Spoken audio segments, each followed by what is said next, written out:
Hello there, in this video we'll see about if-else ladder.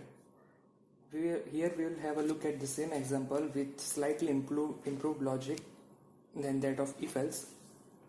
Again, let us declare two variables n1 equals to 3 and n2 equals to 4. First is if keyword and n1 less than n2. Our aim is to find smaller number out of two numbers. If n1 is less than n2, we give output as smaller number is plus n1. Else if n2 is smaller than n1, we give out a message as system.out.println smaller number is plus n2, and in the end we have an else block in which we specify the message system.out.println both are equal. So in this case we have an if block.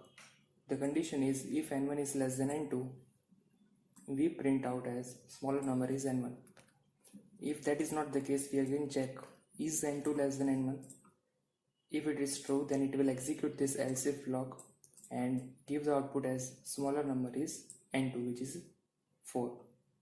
If else if condition is also false, then it will jump to the else block and give the output as both are equal. So let us execute this code and have a look at it. We'll execute the code with javac compiler javac ladder.java and interpret it as java ladder. So we get smaller number is 3. 3 is n1 and n2 is 4. So 3 less than 4 is true, therefore we get output as smaller number is n1, which is smaller number is 3. Now if once the if block is executed, it will ignore else if block and else block and continue its execution beneath the if else ladder. As we can see, there is nothing beneath the if else ladder, therefore the program terminates after printing smaller number is 3. Let us take another case in which n2 is indeed smaller than n1. So in this case, the first block of code would be simplified to false. First we compile it and then again interpret it. So we get smaller number is 4. In this case, n1's value is 33 and n2 is 4. So n1 less than n2, 33 less than 4 simplifies to false. It jumps to else if block. Again checks the condition n2 less than n1, 4 less than 33, which is true. Therefore executes the else if block and gives us the output as smaller number is n2, which is smaller number is 4. Let us have another example where both the values are equal.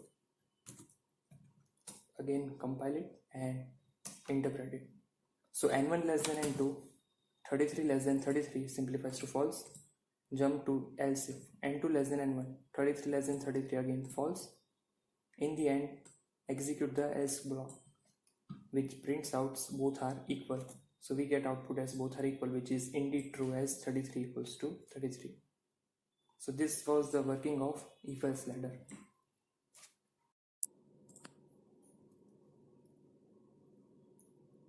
Alright, in this video we will write a program to find out largest number out of 3 numbers using if else ladder.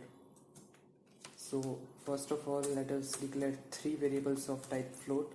Float n1 equals to 3.14, n2 equals to 6.66 and n3 equals to 8.44. First, now let us think in real life, when would you consider a particular number to be largest out of 3 numbers? A number is considered as largest when that particular number is greater than second number as well as third number. So in the first if block, we should have n1 greater than n2.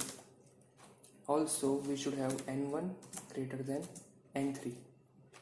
If both of these conditions are true, then we could say that n1 is the largest number. So we have two different relations, n1 greater than n2 and n1 greater than n3. In order to join these both relations, we'll use logical operator. Now, as we want both of them to be true, we'll use logical AND, by which if n1 greater than n2 and also n1 is greater than n3, if both of them are true, then this AND operator simplifies to true. So we could say inside if that system.out.println largest number is n1.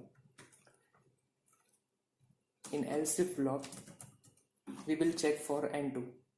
Let us consider n2 to be the largest number. We could consider n2 to be largest when n2 is larger than n1 as well as n2 is larger than n3. So our first condition is n2 is greater than n1 and n2 is greater than n3. If that is the case, then again we'll have a print statement giving output largest number as n2, and later we have an else block which when executed gives the output as largest number is n3. Here we assume that if n1 and n2 are none of the largest numbers, then it would be obvious to state n3 as the largest one. Let us compile and have a look at the output.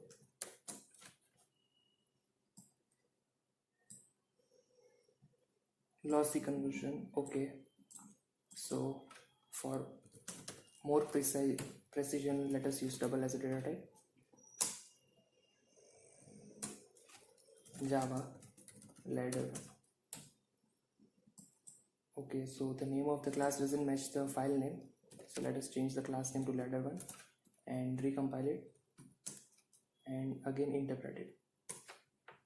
So we get an output largest number as 8.44. Initially it will check n1 greater than n2, 3.14 greater than 6.66, which is false. So it will jump to the next case, as both of the operands must be true in order to simplify to true.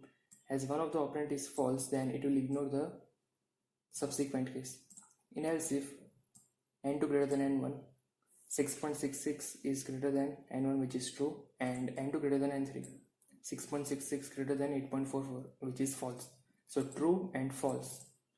According to the AND operator, both operands must be true. Here we have one true and another one as false. Therefore, this entire expression simplifies to false.